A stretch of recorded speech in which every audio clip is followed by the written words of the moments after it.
अगर हर रोज तुम्हारा time reset हो, अगर तुम एक ही दिन में अटक जाते हो तो तुम क्या करोगे? तुम पागलों की तरह पैसे खर्च करना शुरू कर दोगे, क्योंकि ये भी तो रोज रीसेट होगा। जल्द तुम्हें ये एहसास होगा कि तुम्हारी लाइफ अब बिल्कुल भी इंटरेस्टिंग नहीं रह गई, तो तुम मजे की तलाश में क्राइम करना शुरू कर दोगे, जैसे गैम्बलिंग और बाकी सब। तुम्हें उन सब कॉन्सिक्वेंसेस की चिंता करने की जरूरत नहीं है, क्योंकि ये बहुत ही एनोइंग है कि सब कुछ फिर से रीसेट हो जाएगा। तुम इस लाइफ से बाहर आना चाहोगे तो तुम खुद को खत्म करने की कोशिश भी करोगे, पर हर बार तुम फिर से जिंदा हो जाओगे सुबह 7 बजे 7 जुलाई 2020 को। ये कहानी है अपने हीरो वूचन के बारे में, जो कि टाइम लूप में फंसा हुआ है और एक ही दिन इसके उसे कुछ एडवांटेज भी मिलते हैं, जैसे कि वो हजारों लैंग्वेजेस जानता है, उसकी हैकिंग स्किल्स बहुत अच्छी है, साथ ही साथ कुकिंग और फाइटिंग स्किल्स भी बहुत अच्छी हो चुकी है। ऑफ कोर्स उसका आईक्यू बहुत अच्छा है, तभी तो इन सभी स्किल में वो मास्टर कर पाया। तो अपनी स्टोरी की शुरुआत कुछ इस सीन से होती है, जहां अपना वूचन अपनी कहानी एक खूबसूरत लड़की को सुना रहा होता है, ऑफ कोर्स पटाने के लिए, पर वो इसकी बातें मान नहीं रही होती है और थोड़ा घबरा जाती है और अपनी दोस्त को टेक्स्ट करती है खुद को बचाने के लिए। ये सब देख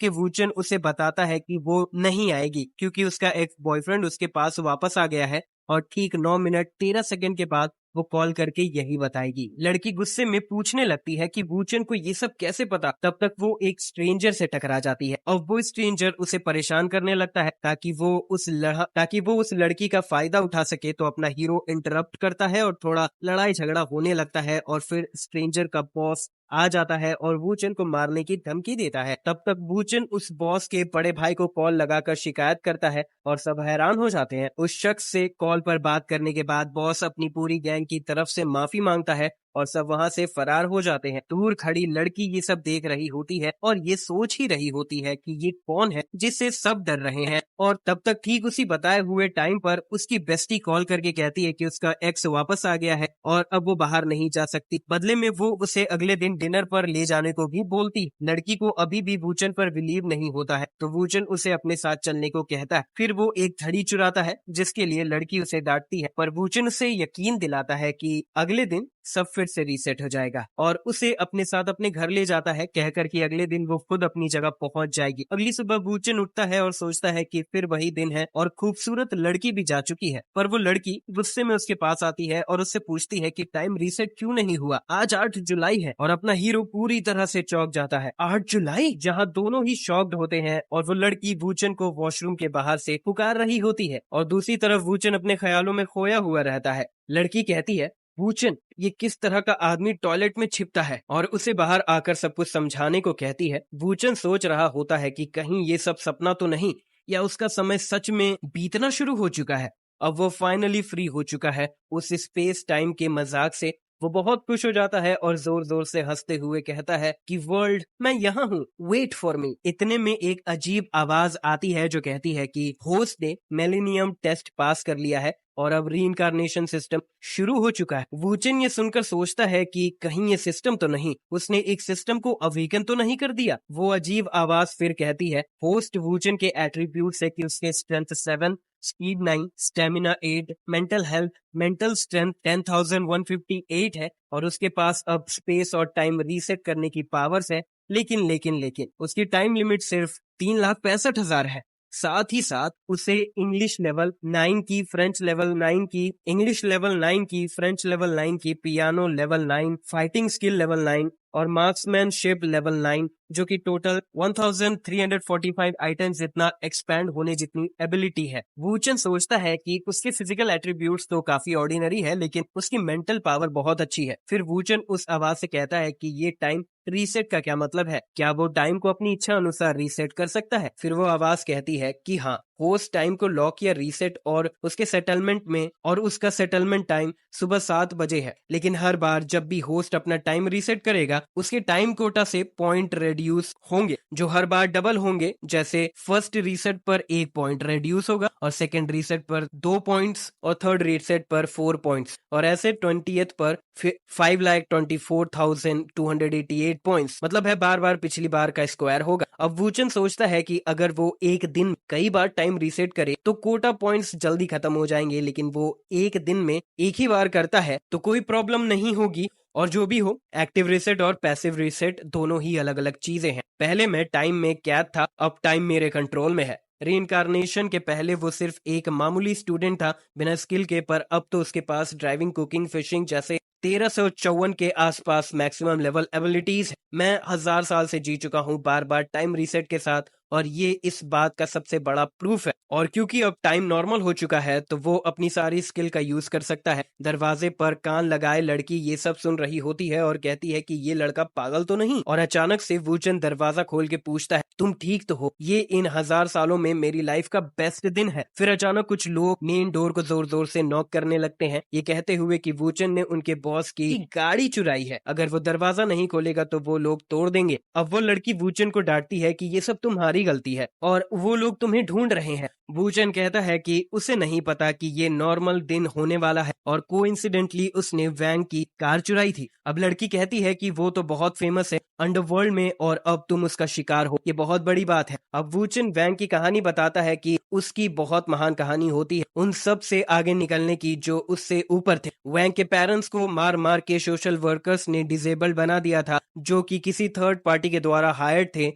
और गुस्से में आके उन्हें टुकड़ों में काट दिया था, जिसके लिए उसे 3 साल की सजा भी मिली थी। उसकी रिहाई के बाद उसने स्ट्रीट्स पर काम करना शुरू किया और अपनी समझ से अपना बहुत अच्छा खासा नाम बनाया, और अब वो ईस्ट चाइना का बहुत बड़ा नाम और बहुत ताकतवर भी है। ये सब सुनकर लड़की कहती है कि तुमने इतने पावरफुल आदमी से पंगा लिया है, अब तुम मरोगे। वूचन कहता है कि ये तो काफी छोटी प्रॉब्लम है, इसके आगे की कल मैंने गोंजी का नाम बोरो किया था। अगर हमने इस प्रॉब्लम को ठीक तरीके से हैंडल नहीं किया तो बहुत सारे लोगों की जानें जाएंगी। लड़की पूछती है, अब तुम क्या करोगे? तो वूचन कहता है कि ये तो आसान है, मैं फिर से शुरू करूंगा। और ऐसा कहकर वो अपना हाथ हवा में फेरता है और कहता है कि मैं टाइम रीसेट का इस्तेमाल करना चाहता हूँ। और सिस्टम की आवाज आती है कि होस्ट अपना टाइम 8 जुलाई 2020 को पहली बार रीसेट कर रहे हैं और इसके बदले 1 पॉइंट लगेंगे। रीसेट सक्सेसफुल होता है। बचे हुए पॉइंट्स 3,64,999। अब फिर वही सब रिपीट होता है। लड़की गुस्से में वूचन से पूछती है,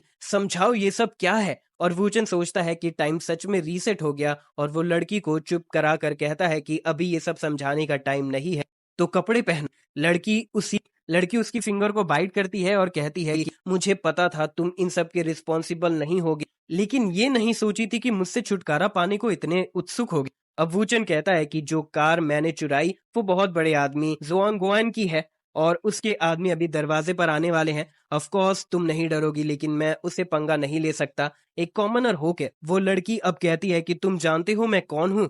अगर जानते हो तो तुम्हें पता ही होगा कि तुम्हें मुझसे मदद की भीख मांगनी पड़ेगी। वूचन उसे अपनी तरफ खींच कर कहता है कि ठीक उसी तरह जैसे तुम कल रात मुझसे भीख मांग रही थी, जहाँ वो गुंडे उन दोनों का पीछा कर रहे थे।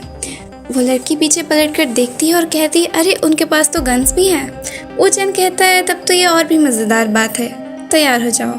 फिर रास्ते में उन्हें थोड़े स्टंट्स भी करने पड़ते हैं, पर वूचन अपनी अनोखे अंदाज में ड्राइविंग स्किल्स का प्रदर्शन करते हुए किसी को कॉल करता है और कहता है, मिस ली, आपको बताना चाहता हूँ कि आपके यहाँ एक ट्रेडर है जो कि इस बात का ख्याल रखेगा कि आप बेट हार जाएं। ये सब सुनकर वो कॉल वाली लड़की कहती है कि तुम कौन हो और तुम्हें बेट के बारे में कैसे पता? तो वूचन कहता है कि मेरे अपने सोर्सेज हैं और मैं तुम्हें तुम्हारे भाई के बारे में भी बहुत कुछ बता सकता हूँ। किसी को मुझे मिलने भेजो नीचे आधे घंटे में और हम अकेले में बात करेंगे। कॉल वाली लड़की ये जानना चाहती थी कि वूचन कौन है, पर कॉल कट जाता है। बीच में वूचन की कार फंस भी जाती है, लेकिन वो ड्रिफ्ट करके बाहर आने में कामयाब हो जाता है। उसकी ऐसी टेक्निक्स देखकर वो गुंडे कहते हैं कि ये तो बहुत गजब की स्किल्स हैं, लेकिन अभी इसकी तारीफ करने का समय नहीं है। अब नेक्स्ट सीन में वूचन उस प्यारी लड़की को उसके घर सही सलामत पहुंचा देता है और लड़की कहती है कि तुम्हें कैसे पता कि मैं यहाँ रहती हूँ? मैं नहीं पूछने वाली, तुम कहोगे कि तुम 1000 साल जी चुके हो, लेकिन तुम्हारी ड्राइविंग स्किल सच्ची में बहुत अच्छी हैं, तुमने ये कहाँ से सीखी?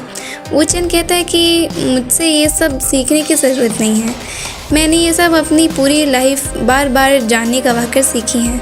मेरे पास तो कई चांसेस थे, लेकिन तुम्हारे पास एक ही है, मुझसे ये सब मत सीखो। अब वो लड़की कहती है कि झूठ बोलना बंद करो, तुम्हारे पास मेरा नंबर है और ये मत सोचना कि मैं तुम्हें कॉल करूँगी। और अचानक से वूचन अपनी कार के साथ फरार हो जाता है।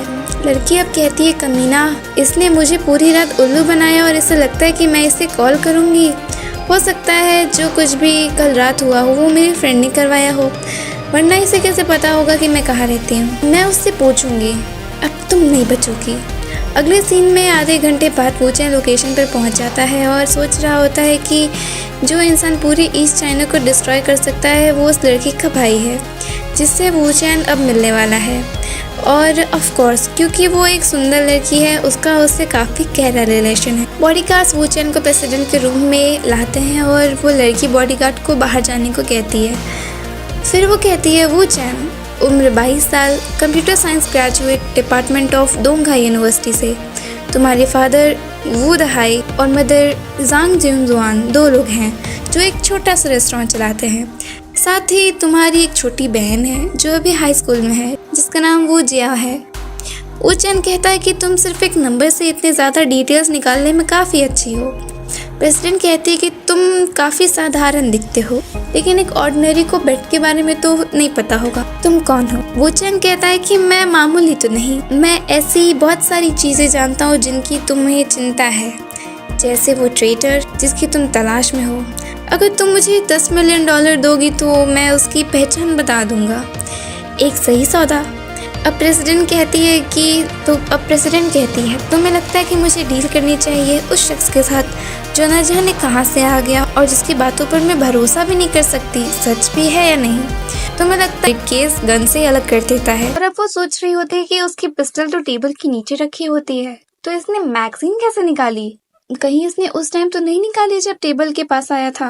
वू चैन उसे सोच में देखकर कहता है कि जैसा कि मैंने कहा था कि मैं एक समझदार बिजनेसमैन हूँ और इसी तरह मैंने तुम्हारी मैगजीन निकाल ली। ये मेरी इंटेलिजेंस का ही हिस्सा है। और ये कहते ही वो उस गन को लेकर के मैगजीन लगा देता है और कहता है कि मिस ली, प्लीज मेरी जानकारी इकट्ठा करने की एबिलिटी पर ट्रस्ट करिए। मैं किसी तरह का नुकसान नहीं चाहता, मैं यहाँ पैसों के लिए आया हूँ, कहकर मिस ली को गन दे देता है और सोचता है कि इसके पास आने के लिए कोई मोटिव होना चाहिए और पैसों के लिए ये काम करना समझ आता है ताकि ये मुझ पर साइकोलॉजिकली शक न करे। अब मिस ली कहती है, बताओ मुझे और तुम क्या जानते हो? अब वू चैन उसके बारे में बताता है कि तुम ली फैमिली की सबसे बड़ी बेटी हो, लेकिन तुम्हें लड़कियों से अलग ट्रीट किया गया है। तुम फाइट करना चाहती हो सबको प्रूव करने के लिए कि औरतें मर्दों से ज्यादा स्ट्रांग होती हैं, लेकिन तुम्हें इस श्राप से छुटकारा नहीं मिल रहा है कि तुम अपने भाई की परछाई हो। तुम्हारी मदर ने हमेशा तुम्हारा साथ दिया है, लेकिन जब उनका डाइवोर्स हुआ उन्होंने बाकी लोगों के साथ डेट करना शुरू किया और तुम्हारी प्रॉब्लम बन गई। तुम्हें जान से मारने की धमकी देती है अगर तुमने डिंग रुइलोंग से शादी नहीं की तो। तुम इस शादी से छुटकारा पाकर भागना चाहती थी, लेकिन तुम नहीं जा पाती क्योंकि तुम्हें अपनी मदर की फिक्र रहती थी। डिंग रुइलोंग को मारने के लिए तुम्हें 3 फेक बॉयफ्रेंड्स बनाए, लेकिन सब एक के बाद एक सबके साथ बहुत बुरा हुआ। पहले वाले ने सुसाइड कर ली और दूसरे वाले को मेंटल हॉस्पिटल भेज दिया गया और तीसरे को जेल हो गई, जो शायद अब कभी बाहर भी नहीं आ पाएगा। डिंग रुइलोंग बहुत चालाक है, उसी ने ये सब तुम्हारे तीनों बॉयफ्रेंड के साथ किया और ये खबर हर जगह फैला दी ताकि कोई तुम्हारे करीब ना आए। इस शादी से बचने के लिए तुमने और डिंग रुइलोंग ने एक सीक्रेट बेट लगाई कि दोनों एक नया बिजनेस स्टार्ट करेंगे और जिसका बिजनेस अगले 5 सालों में सबसे ज्यादा बड़ा होगा वो ये बेट जीत जाएगा। लेकिन जो चीज़ तुम नहीं जानती हो वो ये है कि डिंग रुइलोंग ने तुम्हारी साइड से किसी को अपनी तरफ कर लिया है और जिस दिन लॉन्च का दिन होगा उस दिन वो तुम्हारा सब कुछ बर्बाद कर देगा। क्या मुझे ये बोलते रहने की ज़रूरत है? अब मिस ली चेक पर अमाउंट लिखकर साइन कर देती है और पूछती है कि वो ट्रेटर कौन है। वू चैन कहता है कि हाँ मैं बताऊंगा। तब तक नॉक की आवाज़ आती है और कंपनी का सीनियर असिस्टेंट फेंग यांग अंदर आता है, ये कहते हुए कि मिस ली मुझे आपके साइन इन डॉक्यूमेंट्स पर चाहिए। वू चैन अचानक से उसका सर पकड़कर टेबल में लड़ा देता है और कहता है कि यही है वो। फेंग यांग हड़बड़ाते हुए कहता है कि तुम क्या बात कर रहे हो? वू चैन कहता है कि तुम्हारे स्विस बैंक अकाउंट में $5 मिलियन क्या कर रहे हैं? अब फेंग कहता है कि किस 5 मिलियन की बात कर रहे हो? आप मिस ली गलत समझ रही हैं। वू चैन कहता है कि तुम कुछ नहीं उगलोगे ना। ये कहते ही वो फेंग के पॉकेट से फोन निकालता है जिसमें डिंग रुइलोंग कॉल पर होता है। तुम्हें इन्फॉर्मेशन मिल गई? ये पूछता है। क्या तुम्हें और बहस करनी है? अब मिस ली फेंग से कहती है कि तुमने कुछ सालों में बहुत पैसे बना लिए हैं, चाहे मेरे लिए काम करके या फिर मेरे खिलाफ काम करके, और मैं ये पर्सनली नहीं ले रही हूँ क्योंकि तुम बहुत सालों से मेरे लिए काम कर रहे हो। फिन मैंने ये कभी नहीं सोचा था कि तुम मुझे $5 मिलियन के लिए बेच दोगे। फिन कहता है कि मिस ली, मैंने पैसे ज़रूर लिए पर मैं आपको बताना चाहता हूँ। अब वू चैन कहता है तुम्हारी मदर नहीं चाहती कि तुम डिंग रुलोंग से शादी करो और उनकी तरह बलि का बकरा बन जाओ, लेकिन उन पर तुम्हारे ग्रैंडफादर ने प्रेशर बनाया हुआ है ऐसा करवाने को। डिंग रुलोंग ने कहा इससे ऐसे बोलने को क्योंकि वो जानता है कि तुम्हारी मदर तुम्हारे वीक पॉइंट हैं। इसकी बातों पर यकीन मत की और अभी बहुत यंग हो, ये शर्मनाक होगा अगर दुनिया को जल्दी छोड़ दोगे। तुम्हें डर नहीं लग रहा, कहकर अपनी गन वूचन के सर पर रख देती है। अब वूचन कहता है अगर तुम्हें किसी को मारना हो तो तुम सिर्फ एक कॉल करोगी और किसी को अंदर बुलाओगी। ये मजाक ही तो है कि मुझे डराने की क्या जरूरत। अब मिस ली कहती है मुझे तुम सच में पसंद हो और उसके साथ एक इंटीमेट पिक्चर लेती है और कहती है आज से तुम मेरे बॉयफ्रेंड हो और मेरे पर्सनल असिस्टेंट बनो। मैं किसी और से बात करके तुम्हारी तरफ से अप्लाई करवा दूंगी। वूचन सोच रहा होता है अभी हमारी पिक्चर डिंग रुलोंग को भेजेगी, एक तरफ उसे जलाने के लिए और दूसरी तरफ ये इंश्योर करने के लिए कहीं मैं डिंग की तरफ से तो नहीं आया। अब मिस ली पूछती है कि उसके भाई के साथ क्या हुआ। वूचन कहता है कि East China Sea crown, central China rigger, South China Sea plaza, China के टॉप 3 एंटरटेनमेंट क्लब्स, उनमें से एक East China Sea crown club तुम्हारा भाई चलाता है। मिस ली पूछती है ईस्ट चाइना में सबको ये बात पता है। वूचन कहता है जैसा कि मैं जानता हूँ, ये अनुमान लगाया जा सकता है कि नेटवर्क अगले महीने तक बंद हो सकता है। मिस ली शॉक हो जाती है और वूचन कंटिन्यू करता है ये सिर्फ तुम्हारे भाई की प्रॉब्लम नहीं है बल्कि पूरी ली फैमिली की मुसीबत है। एक बार अगर नेट बंद हो गया तो सिर्फ तुम्हारे भाई को जेल नहीं जाना पड़ेगा, साथ ही साथ पूरी ली फैमिली को उससे सारे रिलेशंस खत्म करने पड़ेंगे। अब मिस ली कहती है ये बहुत बहुत बड़ी डील है, क्या तुम श्योर हो कि ये इन्फॉर्मेशन तुम्हारे पास है वो सही है।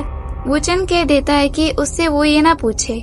नेक्स्ट सीन में अब दोनों east China Sea crown entertainment आए होते हैं। जो गुंडे सुबह वूचन का पीछा कर रहे होते हैं वो सब कुछ अपने बॉस को बता रहे होते हैं।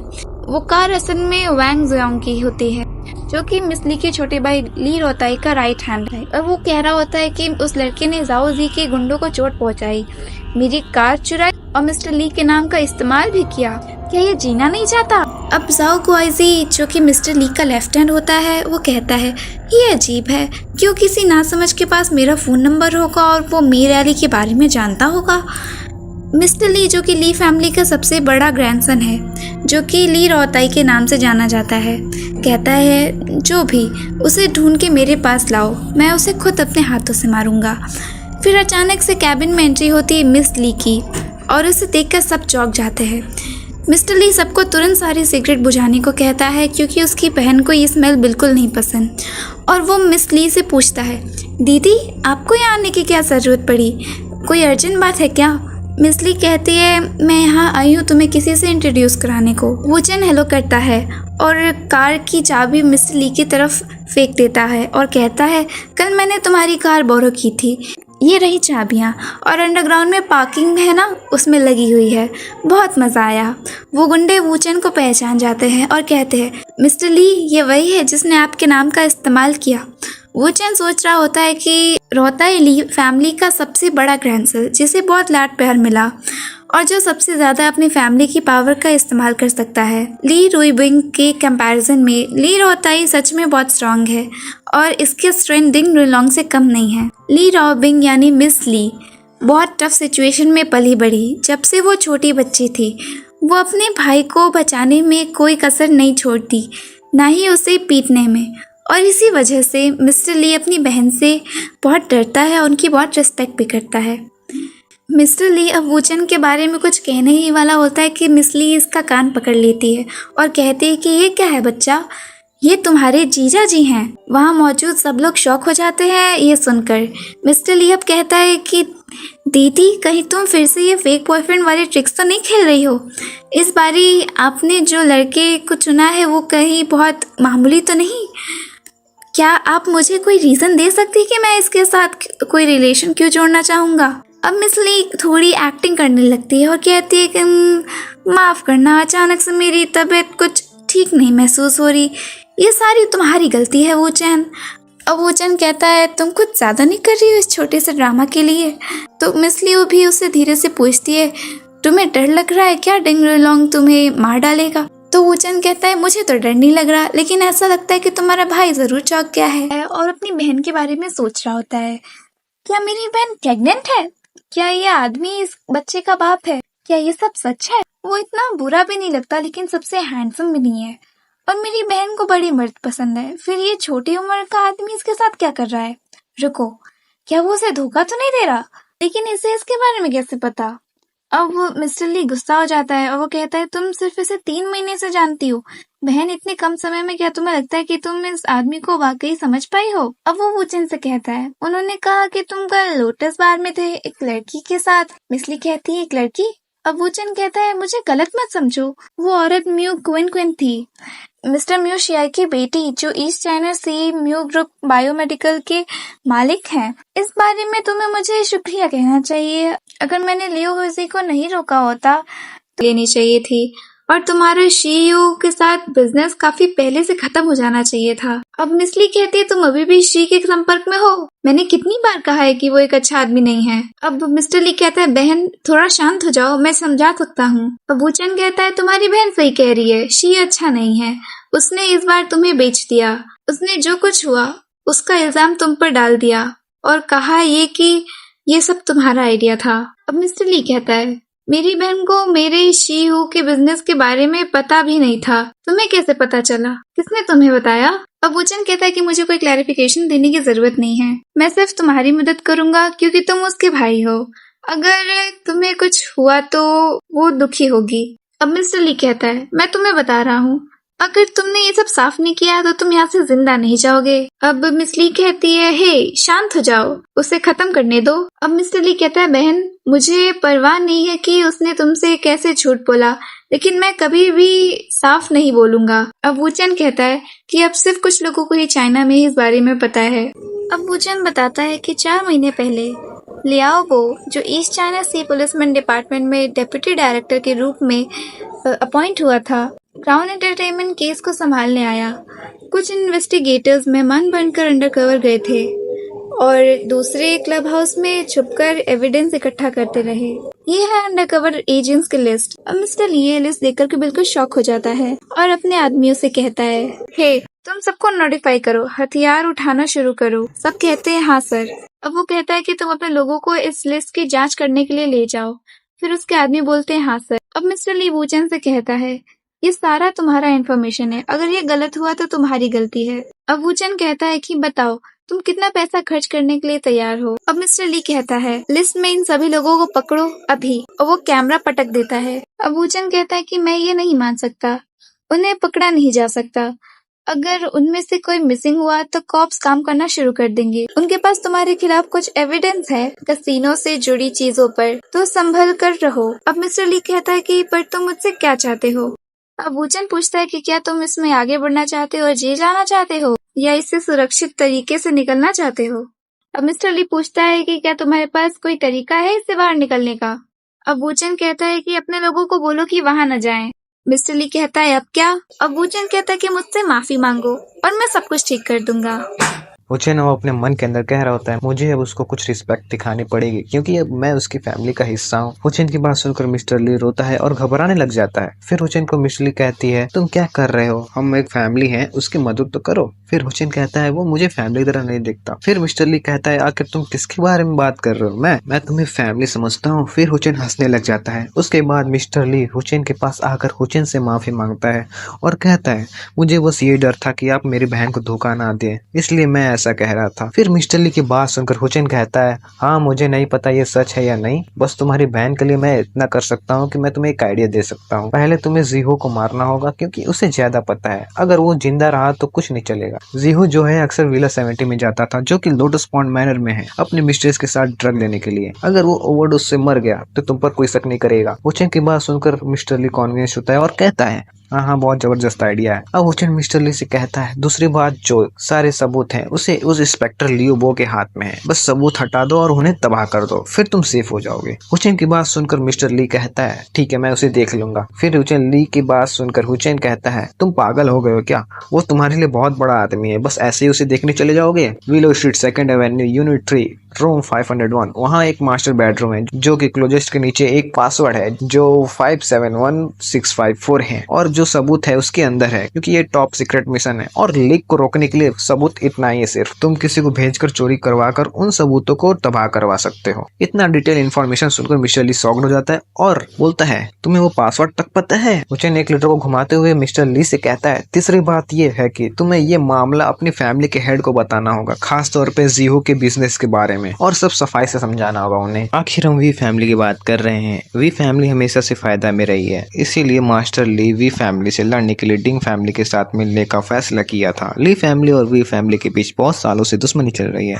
दोनों तरफ एक वक्त पर फुल स्केल वॉर हुई थी और ये दोनों की वजह से बहुत लोग को जेल जाना पड़ा था। अगर तुमने वी फैमिली को मौका दिया तो इसका फायदा उठाकर ली फैमिली से लड़ना चाहेगी और ये मुश्किल हाल में काफी चीजें संभालनी होगी और ये फैमिली के हेड को पता होना चाहिए। मिस्टर ली कहता है ठीक है, मैं उससे बात कर लूंगा। हुचेन मिस्टर ली से कहता है और सबसे बड़ी बात तो ये क्राउन क्लब को आग लगा दो। ये सुनकर मिस्टर ली हैरान हो जाता है, जिसके बाद हुचेन मिस्टर ली से कहता है बस छोटी सी आग लगा दो क्लब में, ताकि तुम क्लब को बंद करके बिना किसी शक के वापस से ठीक करवा सको। अगर तुम ये 4 काम कर लेते हो तो मैं गारंटी करता हूँ कि तुम ठीक रहोगे। और ये सब सुनकर मिस्टर ली की कान पकड़कर कहती है क्या तुमने समझा उसने क्या कहा? और मिस्टर ली कहता है हे रुको, फिक्र मत करो, मुझे सब समझ आ गया है। उसके बाद मिस्टर ली की फोन में एक नोटिफिकेशन आता है और वो नोटिफिकेशन मिस्टर ली के फ्रेंड का होता है, जो कि वो बताता है कि आपने 2 विलन हार चुके हैं। इस इंफॉर्मेशन को जानकर मिस्टर ली का होश उड़ जाता है और कहता है मिस्टर ली घबराए हुए देखकर हुचेन गैस करता है कि ये किसके बारे में होगा। इसके बाद हुचेन मिस्टर ली से कहता है ये सेन गुआंगजन है, ये तो फुशंग एल्युमिनियम का ऑनर है, ये जरूर उसी का काम होगा। हुचेन की बात सुनकर मिस्टर ली हैरान हो जाता है और उसे कहता है तुम्हें कैसे पता?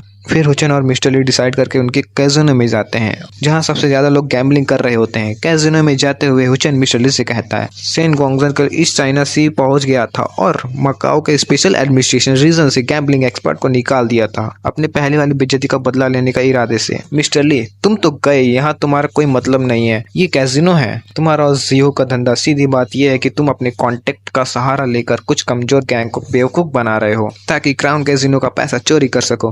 कैजिनो ऐसा ही काम करता है, पहले तुम्हें जिताने देता है, फिर उसके बाद तुमसे पैसा वापस ले लेता है। सेन गुआंगजन का यहाँ पर कई मिलियन डॉलर का नुकसान हुआ है, जिसकी वजह से इसका कंपनी का कैश फ्लो बंद हो गया। इस प्रॉब्लम को सॉल्व करने के लिए सेन गुआंगजन ने इधर उधर से पैसा इकट्ठा किया और इस प्रोसेस में उसने ये देखा कि बहुत सारे अमीर लोग उसी की तरह पैसा हार चुके हैं। सेन गुआंगजन ने ये देखकर ली फैमिली की दुश्मन वी फैमिली को बताई और वी फैमिली ने इन्वेस्टिगेशन करने लगी और इन्वेस्टिगेशन के दौरान तुम्हारा सीक्रेटली फिल्म टेप ढूंढ लिया। इसी मौका का फायदा उठाकर वी फैमिली ने दूसरों के साथ मिलकर ली फैमिली को गिराने की प्लानिंग की। सेन गुआंगजन हिम्मत नहीं करता था कि वो किसी गैम्बलिंग एक्सपर्ट को लेके आते, आखिर वो ली फैमिली से पंगा नहीं ले सकता था। लेकिन अब उससे कोई फर्क नहीं पड़ता था, क्योंकि उसे पता है कि तुम सीक्रेटली टेप की वजह से फंसे हुए हो। लेकिन अब उसे ये सब चीजों की परवाह नहीं थी और ये सब सुनकर मिस्टर ली को बहुत ज्यादा गुस्सा आता है और कहता है उसने मुझसे पंगा लेने की कोशिश की है, ज्यादा दिन वो जिंदा नहीं रहेगा अब। मिस्टर ली की बात सुनकर हुचेन उससे कहता है ज्यादा एक्साइटेड मत हो। हुचेन और मिस्टर ली सेन गुआंगजन गैम्बलिंग एक्सपर्ट के पास जाते हैं और एक गैम्बलिंग एक्सपर्ट के साथ एक मैच लगाता है और जिस गैम्बलिंग एक्सपर्ट को सेन गुआंगजन लाया होता है वो मैच जीत जाता है और गुआंगजन हंसने लगता है और बोलता है मैं अमीर हो गया। और उसी टाइम हुचेन मिस्टर ली और मिस ली आ जाती है। मिस्टर ली हुसैन से कहता है आज तुमने बड़ा हाथ मारा है बॉस सेन। सेन पीछे मुड़कर देखता है और सेन उसके पास जाकर कहता है ये बुरा नहीं था, आज मैं बहुत पैसा जीता हूँ। मिस्टर ली को कोई प्रॉब्लम तो नहीं होगी है ना, ये छोटा पैसा है, ली फैमिली तो इतना भी अफोर्ड नहीं कर सकती। और जितना भी कैसीनो गेम के एक्सपर्ट थे उन्होंने भी मेरे खिलाफ खेला लेकिन सारे हार गए। बैठा होता है वो हुचेन की हरकतें देखकर ही जज कर लेता है और तभी हुचेन के पास मिस ली आती है और कहती है क्या तुम श्योर हो कि ये टास्क कर लोगे? फिर हुचेन कहता है स्टार्टिंग के कुछ गेम जो होते हैं हुचेन काफी आराम से जीत जाता है और हुचेन को जीतता हुआ देखकर मिस्टर ली सेन से कहता है मिस्टर सेन जिस आदमी को आपने हायर किया है उसका किस्मत तो अब उसका साथ नहीं दे रहा है। ये सुनकर सेन मिस्टर ली से कहता है मैं अनुमान लगा सकता हूँ कि आपकी किस्मत आपका छोड़ने वाली है कुछ ही देर में। सेन अपने मन में कहता है शायद इसको नहीं पता, जीत तो हमारे हाथ तो लिखा है। मिस्टर ली ये चीज शायद तुम्हें पता भी नहीं है कि तुम ऑलरेडी मेरे ट्रैप में फंस चुके हो। कैजिनो में आने से पहले सेन का आदमी बताता है मेरा एक हैबिट है, शुरू में जानबूझकर कुछ गेम हार जाता हूँ ताकि अपने ओपोनेंट के हैबिट को क्लोजली ऑब्जर्व कर सकूं और उनके तरीकों को एनालाइज कर सकूं, फिर वो जैसा चाहे वो अपने ओपोनेंट को खेलने के लिए मोटिवेट कर सके। सेन का आदमी सेन से कहता है कि तुम्हें फिक्र करने की कोई जरूरत नहीं है। सेन अब मिस्टर ली की तरफ देखता है और कहता है ये ऑलरेडी $2 मिलियन हार चुका है, खेलते रहने से मना करना मुश्किल है, और अगर इस हुचैन की चिप्स कम हो गया तो कैसीनो जरूर और ऐड करेगा। अब राउंड 30 स्टार्ट हो जाता है, जिसके बाद हुचैन $1 मिलियन के चिप्स को गैम्बलिंग पर लगा देता है। अभी भी उसका ओपोनेंट जो है उसको ऑब्जर्व कर रहा होता है। हुचैन का ओपोनेंट काफी ज्यादा ही दिमाग से खेल रहा होता है और वो हुचैन की हैंड मूवमेंट से लेकर आइज मूवमेंट सभी पर ध्यान रखता है। हुचैन एक और $1 मिलियन गैम्बलिंग पर लगा देता है। हुचैन का भी अपने लास्ट का पता नहीं दिखा होता है। तो दूसरी तरफ हुचैन का ओपोनेंट जो है उसके पास अच्छे कार्ड्स होते हैं। हुचैन का ओपोनेंट सोच लेता है कि इसके पास किंग का 1 पेयर है, इसलिए इसमें मेरी पक्की जीत है। हुचैन का ओपोनेंट हुचैन से आएगा तो चलो 200 मिलियन चिप्स कर लेते हैं। हुचैन के ये कहते हैं मिस्टर ली अपने कैसीनो से 100 मिलियन वर्थ ऑफ चिप्स को मंगाता है, जिसके बाद हुचैन कहता है और सिर्फ 50 मिलियन ऐड किया होता तो तुमने 50 मिलियन एक्स्ट्रा जीत लिया होता। मिस्ली हुचैन से कहती है तुम्हारा जो बॉटम कार्ड नहीं था वो एस था। फिर हुचैन मिस्ली से कहता है नहीं।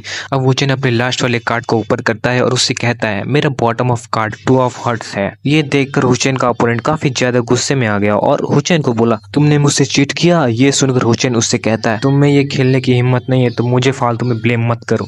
हुचैन की इस हरकतों को देखकर ओपोनेंट कहता है तुम्हारी एक और हैबिट को देखकर मुझे पता चल चुका है। अब इसी के साथ राउंड 31 स्टार्ट होता है और ये राउंड पिछले राउंड से ज्यादा ही इंटेंस होता है। हुचैन का ओपोनेंट अपने बॉटम कार्ड को देखता है, उसका bottom of card 9 of diamonds होता है। इस चीज को देखते हुए वो कहता है अब अगर हुचैन का कार्ड 9 ऑफ स्पेड्स हुआ तो वो मुझसे जीत सकता है, फिर तो उसे हराना नामुमकिन हो जाएगा। मुझे एक ही गेम में सभी 4 9 का आने का बहुत लो प्रोबेबिलिटी है। हुचैन ने अभी भी अपने हाइड एंड कार्ड को नहीं देखा है। अब सेन का वो आदमी सर हिलाता है और जिससे कि सेन समझ जाता है। सेन का आदमी अपने मन में ही कहता है लगता है कि अब समय आ चुका है। सेन भी अपने मन के अंदर कहता है अब तो नेट भी अब बंद हो चुका है। अब हुचैन का ओपोनेंट हुचैन से कहता है अब हम दोनों के लिए एक अच्छा हैंड है तो क्यों नहीं एक हाथ खेल कर विनर डिसाइड कर ले। फिर हुचैन का ओपोनेंट 200 मिलियन ऑल इन करता है। हुचैन ये देखकर कहता है ये तो काफी इंटरेस्टिंग राउंड हो गई है, मैं भी अपने $200 मिलियन ऑल इन कर देता हूँ। हुचैन को इस बैट को लगाते हुए देख मिसेस ली अपने भाई से कहती है क्या 200 मिलियन से ज्यादा की बैट बहुत ज्यादा रिस्की नहीं है? अब तक तो हुचैन की किस्मत अच्छी रही है, इसलिए फिलहाल तो कोई प्रॉब्लम नहीं है। सेन और उसका आदमी देखता है हुचैन जो है वो काफी ज्यादा कॉन्फिडेंट फील कर रहा है, जिसके बाद सेन का आदमी कहता है मैं इस बैट को आगे बढ़ा रहा हूँ। यंग मैन मतलब हुचैन, गैम्बलिंग में सबसे जरूरी चीज ये है कि आप अपने आपा को ना खो दो। अगर तुम अपने दिमाग को कंट्रोल नहीं कर पाओगे तो ज्यादा आगे नहीं जा पाओगे। हुचैन को ओपोनेंट हुचैन को अपना लास्ट कार्ड दिखाता है और कहता है तुम्हें क्या लगता है तुम्हें गैम्बलिंग के भगवान हो? इतनी बड़ी बैट लगा रहे हो वो भी अपने कार्ड को बिना देखे, इसके बावजूद भी तुम इतना ज्यादा बैटिंग कर रहे हो। हुचैन का ओपोनेंट को लास्ट पत्ता फेंकते ही मिस्ली सेन और मिस्टर ली समझ जाते हैं कि सेन का आदमी जीत चुका है। मिस्टर ली आपकी काफी ज्यादा बड़ी फैमिली है, इसलिए आपको इतने छोटे से रकम को हारने से कोई फर्क नहीं पड़ेगा, है ना? ये सुनकर मिस्टर ली को बहुत ज्यादा गुस्सा आता है और तभी हुचैन बीच में कहता है तुम लोग का हो गया, अगर नहीं हुआ तो तुम लोग ये खुद देख लो। हुचैन अपने लास्ट पत्ते को ऊपर उठाता है और उसे ऐसे करता हुआ देख अपोनेंट घबरा जाता है, जिसके बाद वो आगे बढ़कर हुचैन का लास्ट पत्ता दिखता है और हुचैन का लास्ट पत्ता 9 ऑफ स्पेड्स होता है। हुचैन के अपोनेंट को बहुत बड़ा झटका लगता है, जिसके बाद वो कहता है तुमने अपने कार्ड को रीड नहीं किया, लेकिन ये कैसे हो सकता है? मैंने तुम्हें रीड करता हुआ तो देखा ही नहीं अभी, आखिर तुम कैसे पढ़े? हुचैन अपने अपोनेंट से कहता है क्या तुम्हें सच में ऐसा लगता है कि मैंने उन कार्ड्स को नहीं देखा? स्टार्टिंग का फर्स्ट गेम से ही मैं अपने कार्ड्स को चेक करता हुआ आया हूँ, चलो सोचो कि मैं ऐसा क्यों किया होगा। हुचैन बहुत बड़ी चालाकी से अपने कार्ड्स को देख रहा होता है, लेकिन ये चीज की भनक उस गैम्बलिंग एक्सपर्ट को नहीं लगती। तुम अच्छे प्लेयर हो के लेकिन तुम्हारे अंदर कॉन्फिडेंस थोड़ा ज्यादा है। क्या तुम्हें ऐसा लगा कि तुम गेम स्टाइल को देखकर तुम समझ जाओगे कि मैं कैसा खेलता हूँ? और हुचैन अपने अपोनेंट से कहता है क्या मेरी गलती सच में मेरी गलती थी? क्या मेरी हैबिचुअल मूव वाकई में मेरी हैबिट्स है? क्या तुमने एक सेकंड के लिए भी सोचा कि मैं तुम्हें पागल करने की कोशिश कर रहा था? शुरू से ही मैं इस गेम को कंट्रोल करता आया हूँ जिसमें तुम मेरे शिकार हो। हुचैन का ओपोनेंट हुचैन की बात सुनकर टूट जाता है और मिस्टर ली सेन के पास जाते हुए उनके कंधे पर हाथ रखता है और उससे कहता है मिस्टर सेन, जो पैसा तुमने यूज किया था वो सब बोरोड वाला था, है ना? अब तुम बहुत बड़ी मुश्किल में हो। सेन हैरान हो गया, आखिर ये सब कैसे हो गया? सेन का आदमी उससे कहता है मिस्टर सेन, हम इस चीज के बारे में बाहर जाके बात करते हैं। ये सुनकर हुचैन अपनी जगह ही खड़ा हो जाता है और कहता है, रुको, तुम कहाँ जा रहे हो? मिस्टर ली, क्या मुझे हारने के बाद बाहर जाना अलाउड नहीं है? क्या ऐसा अपने गेस्ट को ट्रीट करते हैं? मिस्टर ली हुचैन से पूछता है, वो लोग यहाँ से क्यों नहीं जा सकते? हुचैन मिस्टर ली के पास आता है और कहता है, अब हुचैन सेन के आदमी के पास जाता है और उसके हाथ को टेबल पर रखता है और कहता है, तुमने रूल तोड़ा है, तुम्हें पता है ना अगर तुम रूल तोड़ते हो तो आगे क्या होता है? हुचैन उस चाकू को निकालता है और उसके बाद सेन के आदमी के हाथ पर चाकू मार देता है। सेन के आदमी का हाथ लहू लुहार हो जाता है और जोर जोर से रोने लगता है। अब हुचैन सेन से कहता है, मिस्टर सेन, आप इस पर क्या कहना चाहेंगे? सेन ये देखकर काफी ज्यादा घबराए हुए रहते हैं, जिसके बाद वो कहता है, नहीं, इसका मुझसे कोई लेना देना नहीं है, उसने खुद चीट किया, मैंने उसे चीट करने को नहीं बोला था। हालांकि ये भी हो सकता है ये सेन और के गैम्बलिंग एक्सपर्ट वाले आदमी का ये पहले से ही प्लान हो, वो लोग चीटिंग जरूर करेंगे। और सेन पूरा इल्जाम अपने आदमी पर ठोक देता है। काम हो जाने के बाद उस चाकू को वापस लौटाते हुए कहता है, अब मैं यहाँ से जा रहा हूँ, बाकी तुम संभाल लेना। जाते हुए हुचैन मिस्टर ली से कहता है, याद रखो क्लब हाउस में उन्हें मत छूना। हुचैन और मिस ली वहाँ से जाने लगते हैं और जाते हुए मिस ली कहती है, क्या किसी के हाथ में एक चाकू से मारने में अच्छा लगता है ना? हुचैन मिस ली से कहता है, बिल्कुल भी नहीं। ये सुनकर मिस ली हैरान हो जाती है और कहती है, क्या? अब हुचैन कहता है, अगर तुम अपने हाथ काट लो तो कैसा महसूस होगा? और मिस ली उसी जगह रुक जाती है और हुचैन आगे चला जाता है। मिस ली अपने मन के अंदर कहती है, आखिर ये सब करने के बाद वो इतना शांत कैसे हो सकता है? हुचैन किसी को नहीं मार सकता है ना? चैप्टर 10 की शुरुआत में हम देखते हैं मिस ली और वुचैन को, जो कि कार में बैठे होते हैं और कुछ बातें कर रहे होते हैं। मिस ली वुचैन से कहती है, मैं ये उम्मीद नहीं कर रही थी कि तुम इतने अच्छे गैम्बलर होगे। अब थोड़ी देर बाद वुचैन कार से पीछे देखता है और कहता है, अब मिस ली कहती है, ये क्या बात है? वो कहता है कि एक गाड़ी हमें फॉलो कर रही है। अब उनका जो ड्राइवर होता है वो भी उस गाड़ी को नोटिस कर लेता है और वो कहता है, बॉस, वो गाड़ी हमें फॉलो कर रही है। अब मिस ली कहती है कि इससे छुटकारा पाओ, वो कमीना ड्रिंग रलोंग अभी भी लोगों को मेरे पीछे लगाने का शौक रखता है। अब वुचैन कहता है, नहीं, ये ड्रिंग रलोंग नहीं था और उनका निशाना तुम नहीं हो, डरो मत, मैं सब हैंडल कर लूंगा। और ऐसा कहकर वो अपना हाथ मिस ली के हाथ पर रख देता है। अब मिस ली सोचने लगती है, वो इस मौके का फायदा उठाकर, तुम्हें शायद भूख लगी होगी, आज जो तुमने किया उसके लिए मैं तुम्हें कुछ अच्छा दूंगी। अब वो दोनों एक बहुत बड़े होटल में पहुंच जाते हैं। अब वुचैन मिस ली से कहता है, यहाँ बहुत लोग हैं जो तुम्हें जानते हैं, क्या तुम्हें डर नहीं लग रहा कि वो मुझे कंपेटिटर समझेंगे? अब मिस ली कहती है, मैं चाहती हूँ कि और लोग तुम्हें जाने। अब एक आदमी आता है और वो मिस ली से कहता है, हाय मिस ली, क्या आप भी यहाँ खाने के लिए आई हैं? ये जो आदमी होता है ये मिस हान डेली होता है, जो कि लॉन्गचन इनोवेशन ग्रुप का चेयरमैन होता है। अब मिस ली कहती है, हाँ मिस्टर हान, मेरे बॉयफ्रेंड ने कहा था कि उसे कैंटोनीज खाना है, इसलिए मैं उसे यहाँ लेकर आई। अब वो वुचैन से कहती है, वुचैन, ये मिस्टर हान है लॉन्गचन इनोवेशन ग्रुप से।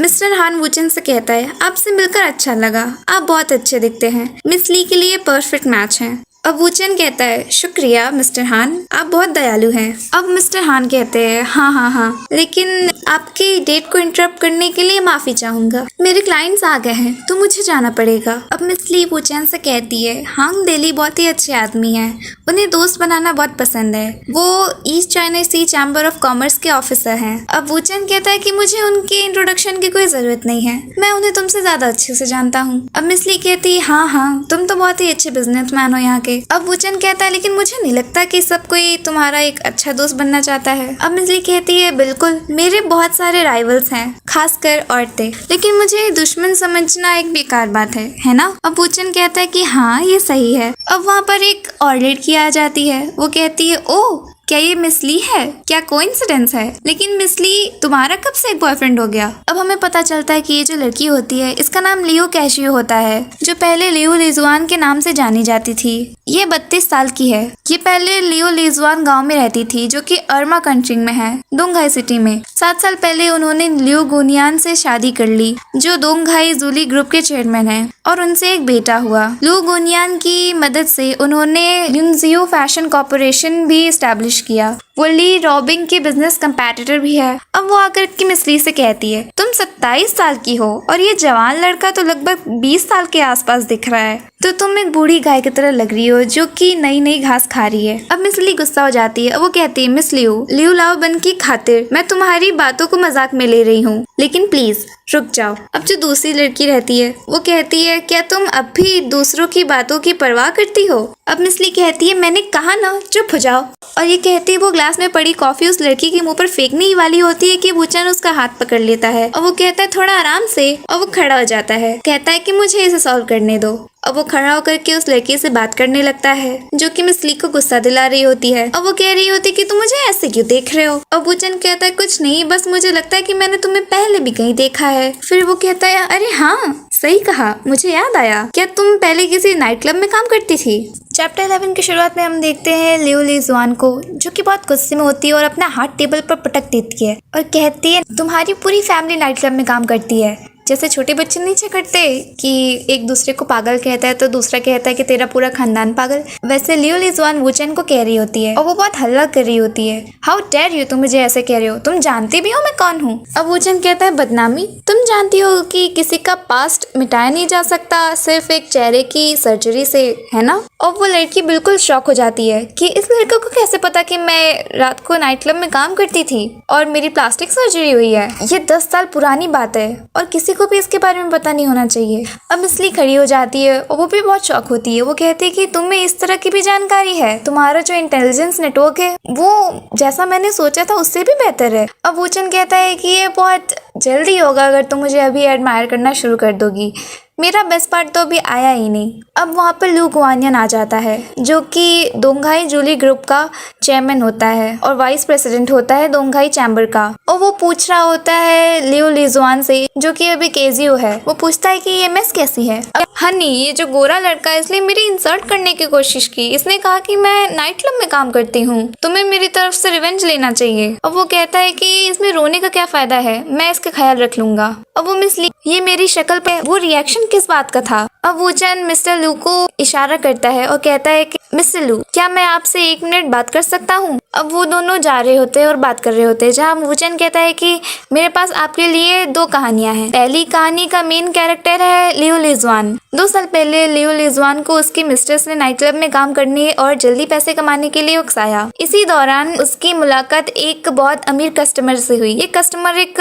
डिमोलिशन बिजनेस शुरू करने वाला था और जब वो जवान था उसका किसी के साथ झगड़ा हो गया। हॉस्पिटल से छुट्टी के वक्त डॉक्टर ने उसे कहा था कि आगे चलकर उसके लिए बच्चे पैदा करना मुश्किल होगा। जैसा डॉक्टर ने कहा तब से वो बच्चे पैदा नहीं कर पाया और इन विट्रो फर्टिलाइजेशन भी असफल रहा। बेसिकली इन विट्रो फर्टिलाइजेशन एक प्रोसेस है जिनके बच्चे नहीं होते हैं वो अपने बच्चे कर सकते हैं मेडिकल मेथड से। जब वो कस्टमर नशे में था उसने अपने ये राज बता दिए। ये सुनकर लियो लीजुआन के दिमाग में एक बुरी चाल आई। लियो लीजुआन ने अपना प्लास्टिक सर्जरी करवाया और अपना नाम बदलकर लियो केजियो रख दिया। फिर अपने मिस्ट्रेस की मदद से वो कस्टमर की मिस्ट्रेस बन गई। और फिर हम ऑफिस में प्रमोशन के बारे में बात कर रहे थे। मुझे नहीं पता तुम ये सब क्यों पूछ रहे हो अचानक से, लेकिन ये गोरे लड़के ने मुझे डांटा। क्या तुम मुझे और मेरे बेटे को अब नहीं चाहते। और वो आदमी उस लड़की को खींच करके चपेट लगा देता है और कहता है चुप रहो। क्या तुम्हें सच में लगता है कि तुम दोनों के बीच चल रही इस धोखाधड़ी के बारे में मुझे नहीं पता चलेगा। अब वो कहता है चलो मैं तुम्हें बाद में देखता हूँ। अब वो वूचन से कहता है मैंने अपनी किस्मत मान ली है, मैं कभी भी बच्चा नहीं कर पाऊंगा। अब वूचन कहता है नहीं मिस्टर लू,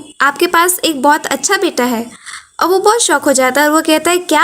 अब वूचन कहता है क्या तुम्हें याद नहीं है कि मेरे पास एक दूसरी कहानी भी है। चैप्टर 12 की शुरुआत में वूचन एक कहानी सुना रहा होता है जहाँ वो कहता है कि एक प्यारा सा कपल था जो बचपन के दोस्त थे और एक दिन उन्हें प्यार हो गया। दोनों ने सोचा कि वो अपनी जिंदगी साथ बिताएंगी, लेकिन जब वो आदमी अमीर बन गया तब उसने उस लड़की को धोखा दे दिया। वो अपने लवर और पैसों के साथ भाग गया, लेकिन उसे ये नहीं पता था कि उसकी पुरानी पार्टनर प्रेग्नेंट थी। उसने एक बेटे को जन्म दिया और उसने अपने पेरेंट्स से रिश्ते तोड़ दिए क्योंकि उसे बहुत बेइज्जती का एहसास हुआ। उस लड़की को बहुत नजरअंदाज किया गया, लेकिन उसने अपने बच्चे को अकेले ही बड़ा किया। नफरत की वजह से उसने अपने बच्चे को ये बताया कि उसका बाप मर गया। वो लड़का एक सफल करियर बना चुका है और उसने अपनी खुद की फैमिली शुरू की है।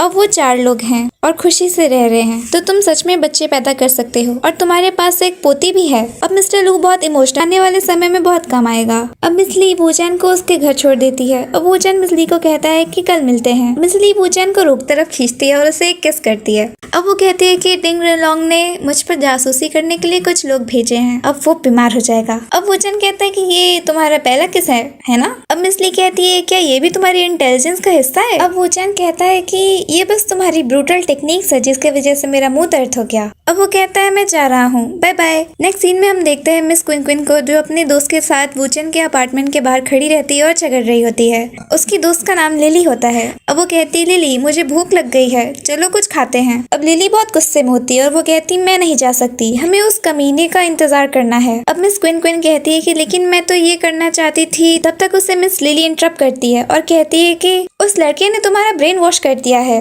मैं उसे इतनी आसानी से नहीं जाने दे सकती। अब मिस क्विन क्विन उसे कहती है कि तुमने उसे कुछ भी नहीं बताया, उससे मेरे बारे में इतना कुछ कैसे पता। अब मिस लिली कहती है मैंने उससे कुछ भी नहीं बताया। अब वो बहुत गुस्से में होती है और कहती है कि फिलहाल सबसे ज्यादा जरूरी बात यह है कि हम उस कमीने को मार कर रहेंगे। अब मिस क्विन क्विन बहुत परेशान हो जाती है और वो सोचने लगती है कि मैं तो सिर्फ उससे इस बारे में पूछना चाहती थी कि उस आदमी को मेरे बारे में इतना कुछ कैसे पता, लेकिन मुझे नहीं पता था कि उसका रिएक्शन ऐसा होगा और ये सब हो जाएगा। अब मिस क्विन क्विन देखती है वूचन को आते हुए और वो कहती है वो वहाँ है। अब वूचन कहता है मैं यहाँ हूँ। अब मिस लिली वूचन से पूछती है क्या तुमने उसे धोखा दिया, तुम बहुत बुरे इंसान हो। अब वूचन कहता है कि अगर तुम्हें पता है कि मैं एक अच्छा इंसान नहीं हूँ तो तुम्हारी इतनी हिम्मत कैसे हुई मेरे सामने इतने बोल्डली आने की। अब मिस लिली गुस्सा करके खींच लेता है और कहता है कि जो कि तुम यहाँ पर हो ही क्यों, कि तुमने मुझे गोद में क्यों उठाया। अब वूचन कहते हैं कि एक प्रिंसेस को थकना नहीं चाहिए। अब मिस क्विन क्विन कहती है कि मैं खुद से चल सकती हूँ, मुझे नीचे उतारो। और वो चिल्लाती ही रह जाती है कि क्या तुमने सुना नहीं, मुझे नीचे उतारो, मुझे नीचे उतारो, पर वो उसे उतारता नहीं।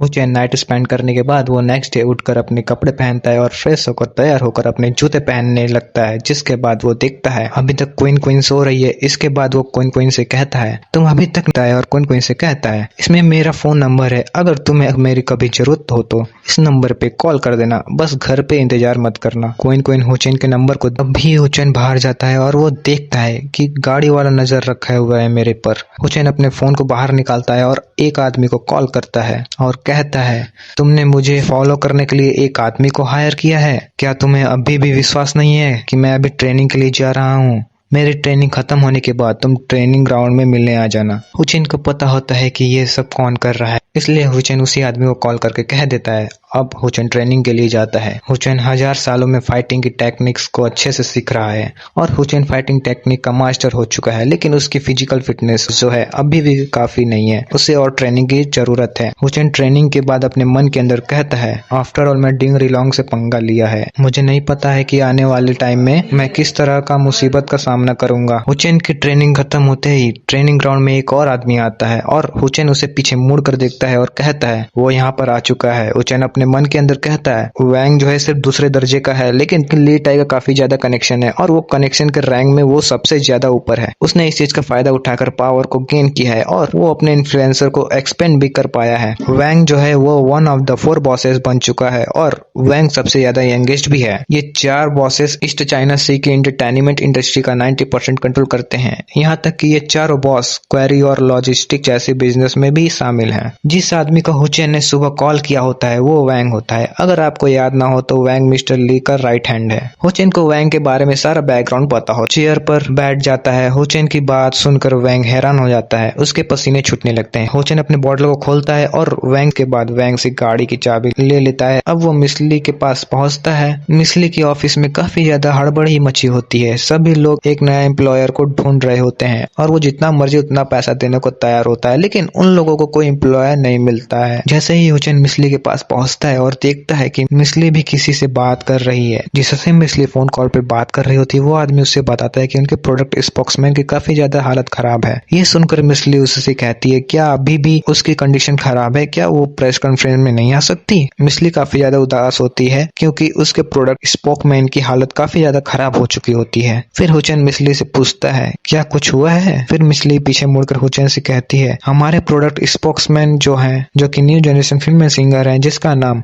डेंग जुनिया है, उसका एक कार एक्सीडेंट हो गया है। वूचन ये सुनकर कहता है कल मैंने उस गद्दार को फॉलो करने के लिए मदद की थी। लोगों को जैसे ही ये पता चला होगा कि उसका प्लान फेल हो चुका है तो आज डेंग जुनिया का एक कार एक्सीडेंट करवा दिया ताकि वो आज सिम्फनी फैशन के एक नए प्रोडक्ट के लिए, ऑब्वियसली ये कोई कोइंसिडेंस नहीं है, डिंग रोलिंग वो कमीने ने बैट के रोल को वायलेट किया है और उसने अपने फैमिली के सपोर्ट का भी फायदा उठाया है। वूचन मिस ली को तकलीफ में देखकर मुस्कुराते हुए कहता है बॉस ली क्या आप चाहते हो आपके लिए न्यू स्पोक्समैन ढूंढूं। मिस ली वूचन से कहती है हमें फिलहाल एक स्पोक्समैन की जरूरत है, क्या तुम किसी को ढूंढ सकते हो? मिसली अपने सर पे हाथ मारती है। फिर हुचेन एक सेलिब्रिटी की तस्वीर को दिखाते हुए कहता है, national first class movie star जिसे कि golden horse award, golden image award, golden rooster 100 flowers film prize मिला था, जिसका नाम टॉम मैनिंग था।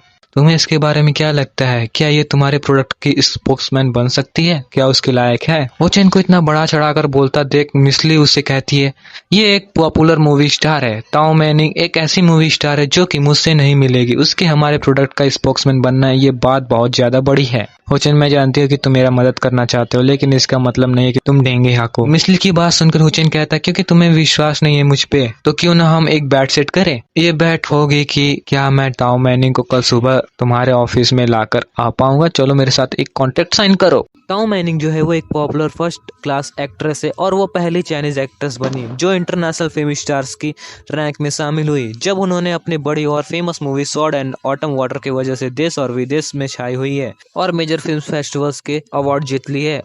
और इसलिए मिसली ये जानकर हैरान होती है हुचेन टॉ मैनिंग को प्रोडक्ट स्पोक्समैन की जगह पर ला पाएगा। टॉ मैनिंग इनकी hit sword and autumn water movie के बाद उससे काफी ज्यादा एग्रीमेंट्स मिले और वो चाइना में हाईएस्ट पेड एक्ट्रेस है।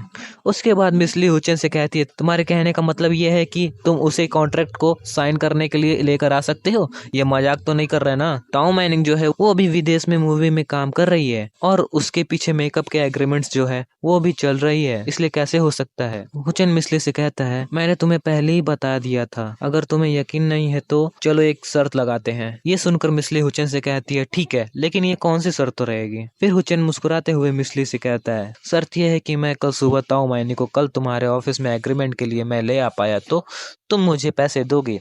अगर मैं हारता हूँ तो तुम्हारे पैसे नहीं लूंगा, बल्कि उल्टा मैं तुम्हें $20 मिलियन दूंगा। अगर मैं जीतता हूँ तो तुम मुझे जो गैम्बलिंग में जीते हुए पैसे हैं वो नहीं बल्कि एग्रीमेंट के $20 मिलियन दोगी, और उसके साथ अगर मैं जीत जाता हूँ तो तुम मुझसे जीलियस भी नहीं होगी। ये सुनकर मिसली हुचेन से कहती है, जलन आखिर मैं क्यों जलूंगी? हम बस कपल बनने का नाटक कर रहे हैं, मैं तुमसे प्यार नहीं करती। मिसली अपने आंखों को साइड कर लेती है क्योंकि वो हुचेन से अपने फीलिंग्स को कॉन्फिडेंस नहीं कर पाती है और वो हुचेन से कहती है कि वो किसी को भी पसंद कर सकता है, उससे लाइफ के बीच में इंटरफेरेंस करने का कोई हक नहीं है। तो हुचेन ये बात सुनकर कहता है, ठीक है, तो ये डील पक्की रही। वैसे अभी से ही ऑपरेशन के लिए मेरे अकाउंट में $20 मिलियन डाल दो। हुचेन ये कहकर वहां से चला जाता है। हुचेन की बात सुनकर मिसली को गुस्सा आता है। जैसे ही हुचेन बाहर जाता है तो वो बाहर जाकर वैंग को कॉल करता है एंड उसे कहता है, मुझे तुम्हारी मदद की जरूरत है। अब हुचेन वैंग के साथ एक ऑफिस में आता है जहाँ पर काफी ज्यादा गेमिंग पीसीज पड़े होते हैं एंड वहाँ पर काफी ज्यादा लोग भी होते हैं। हुचेन और वैंग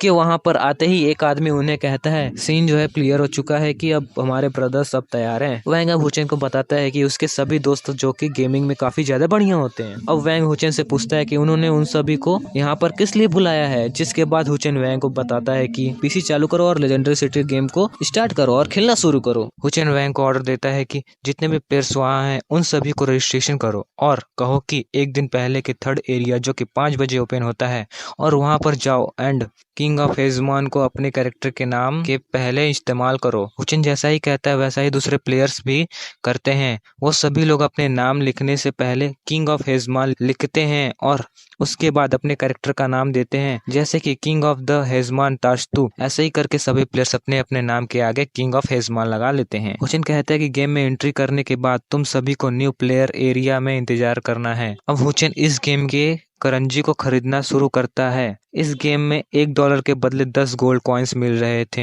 और इस हिसाब से हुचेन लगभग $10 मिलियन को इस गेम पर लगा देता है। पैसे को रिचार्ज करने के बाद इस गेम में अपने क्लैन को बनाता है। सारी चीजें सेट करने के बाद हुचेन अपने साथियों के साथ इस गेम को खेलना शुरू करता है। इस गेम में अलग अलग मॉन्स्टर को डिफीट करना होता है एक साथ मिलकर, जैसे कि डेंजर्स में होता है। सभी प्लेयर्स को इस गेम को खेलने में काफी ज्यादा मजा आता है क्योंकि हुचेन के सभी साथियों के पास काफी ज्यादा अमाउंट में इस गेम की करेंसी होती है जो कि क्रिप्टोनाइट होती है। वो होती है क्रिप्टोनाइट के मदद से मजा और स्टैंड मिल रही होती है। कुछ टाइम बाद वो काफी ज्यादा मॉन्स्टर को डिफीट कर देते हैं, जिसके बाद उन लोगों को अलग अलग आइटम्स मिलते हैं। हुचेन अपने क्लैन का नाम किंग ऑफ हेजमान रखता है। इतने ज्यादा मॉन्स्टर को हराने के बाद सिस्टम अनाउंस करता है कि यूनियन किंग ऑफ हेजमान ने DRC प्लेग एग्यू ड्राफ्ट कॉपी को पास कर चुका है, जिससे कि उन्हें शैडो क्लॉक मिल चुका है। सभी प्लेयर्स गेम के आइटम को एक दूसरे में बांट रहे होते हैं। होचन सभी प्लेयर्स को देख रहा होता है, तभी उसके पास स्वैंग आता है और कहता है वो अभी सर्वर के सबसे बड़ी गैंग है और उन लोगों को यहाँ तक पहुंचने में कम से कम $8 मिलियन लेवल और इक्विपमेंट लग गए हैं।